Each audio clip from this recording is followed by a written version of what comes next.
composers, Mike here, and in this video I will show you how you can create your own chord track in Logic Pro X, which can really speed up your music composition workflow by 1. Using it as a visual reference, 2. Using it as an audio reference, and 3. Even using it as a building block track for your entire music composition.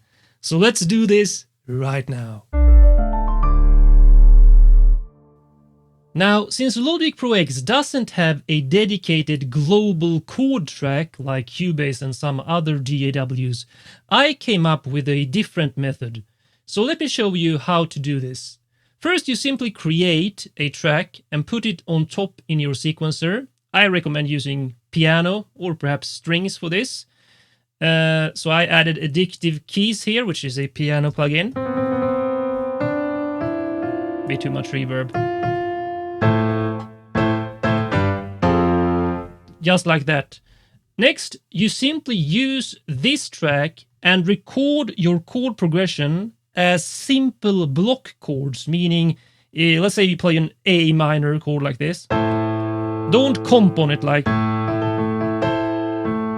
or whatever, don't use arpeggios. Simply hold down the chord, and then let's say you are going to switch to an F major. Well, don't really try to connect them with the sustain pedal or like having no gap. Leave a gap in between to make sure that you can get the timing of the chord change as good as possible. So 1, 2, 3, and then you can drop it on the 3 and then go to the next one if you're going to change to F major in this case. Why? Because you can use a feature in Logic Pro X to extend the chord into the chord change. Let me show you. So let me play a chord progression like A minor to F to C and then G and then back to A. Let's do that. Simply record with the metronome like this. Shift. You can drop the keys. C.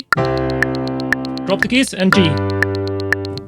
And as you can see, if I go into the piano roll editor now, pressing E, there's huge gaps in between, and I simply want the chords to ring out until the next chord change. Oh, by the way, they are not quantized, so you can also go here and simply quantize them to, let's say, I can go for a whole note in this case, but let's use 8, like so.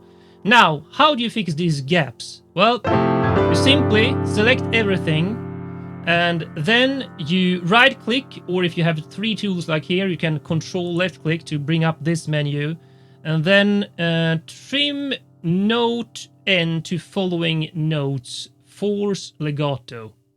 And then you just choose keep, and then you see all the chord notes were lengthened to the next chord change.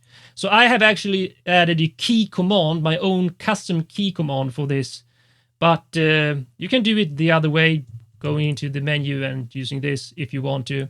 I went into the key command editor and added it because I use this feature so often. Well, that's the first step, record.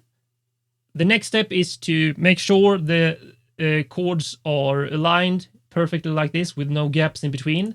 Then you use the Scissor tool, which I have as a right-click tool here, and cut up on each chord change, like so. Now it says chords, chords, chords, and these are the individual chords. Alright, the next thing is to actually select every part of this, bring up the piano roll editor. Now every chord is selected. Then you can click on one of them, like so. So if you select all these notes now, you can see here Logic suggests A minor.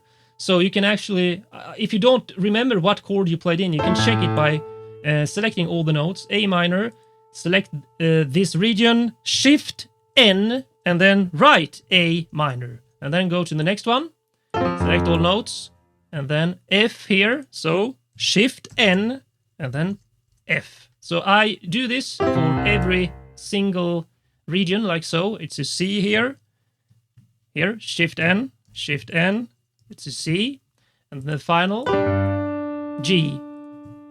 Like so, Shift+N and then G. And now you have the chord progression you have created.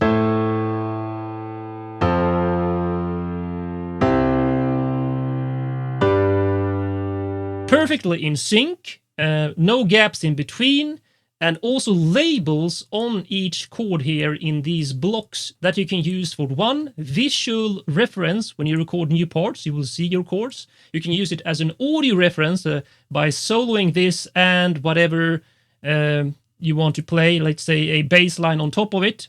Well, then you can listen to this chord progression as you record. And finally, you can use it, number 3, as basically an element for your arrangement. So let's say you're going to add some strings. Well, copy this holding Option key, and then you get that F chord here down on the strings. Then you might want to go in and transpose things to make an inversion of them. Remove some notes to just have the chord without the bass notes. I always record my chord progression with octaves in the bass. So that's it. You basically create the chord track up on top, choose your instrument, piano in my case, record your chord progression as perfectly timed as you can, then you go in and use the command in this menu to force legato, it's called, to remove the gaps in between the notes. Then you cut up the regions, then you label these regions, and voila, you have a chord track in Logic Pro X. Subscribe now and watch a lot more videos on composing music, producing music, sound design, Logic Pro X and much more. I'll see you in the next video, my friends.